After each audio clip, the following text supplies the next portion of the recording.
My name is Nancy Youngbauer, and I'm the project manager for the Scott County Community Memory Project.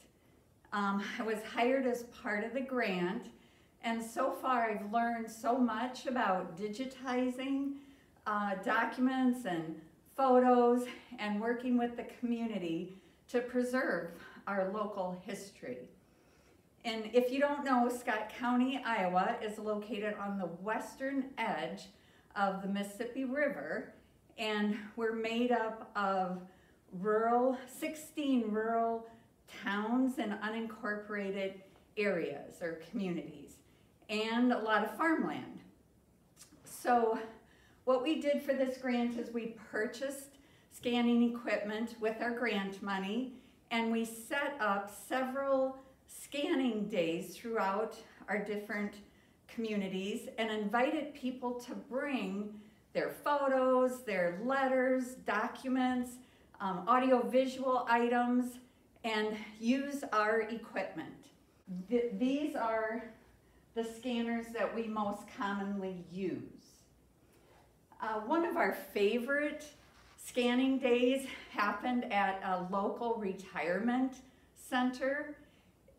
With the help of their activities director, residents were able to bring us their scrapbooks and photo albums and pictures off the walls even, and for us to help them scan.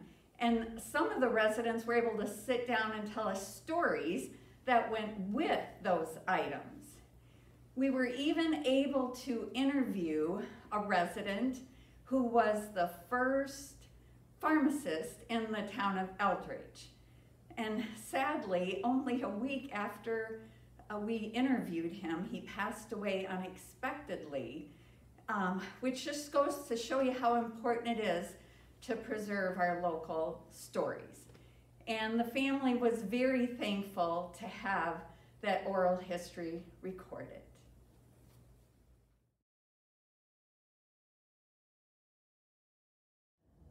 Hi, my name is Christine Barth, and I'm one of the project directors for this grant.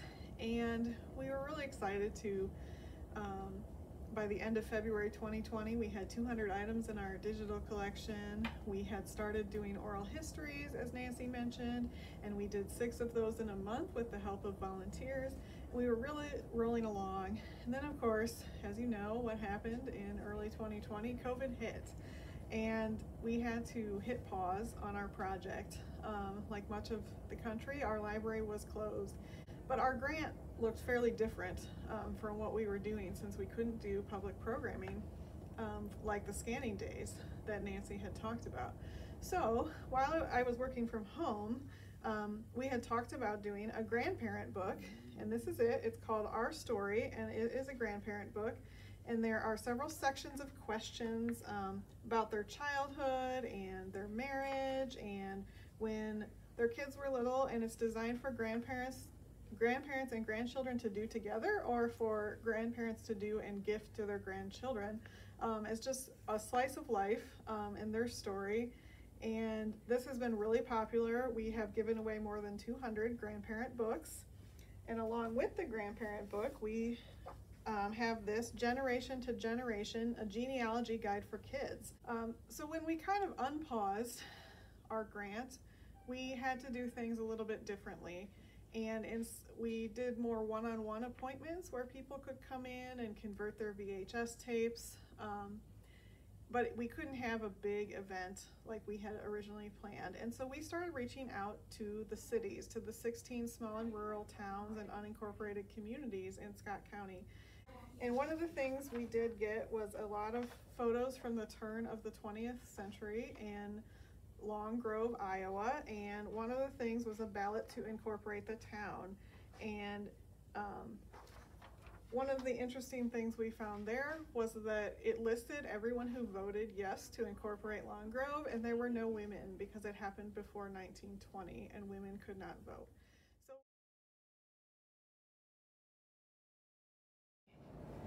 Hi, I'm Sarah Carlin, and I am one of the project directors for this grant. and I wanted to show you our online collection, and the collection is an eclectic mix of items. We have things about a corn husking competition that took place locally. We have stuff about a fire that happened and destroyed much of the town in the early 1900s. And so we also have many family histories and scrapbooks and things that tell people's stories themselves. And when people first heard about the grant, they want to know exactly what we wanted. And we just want to tell the stories of Scott County. So this is our online collection at archive.org. And I'm going to show you a few things that we've gotten. The corn husking competition, we've got a lot of memories from that. So here's a picture of the contest in 1940. That's a contestant.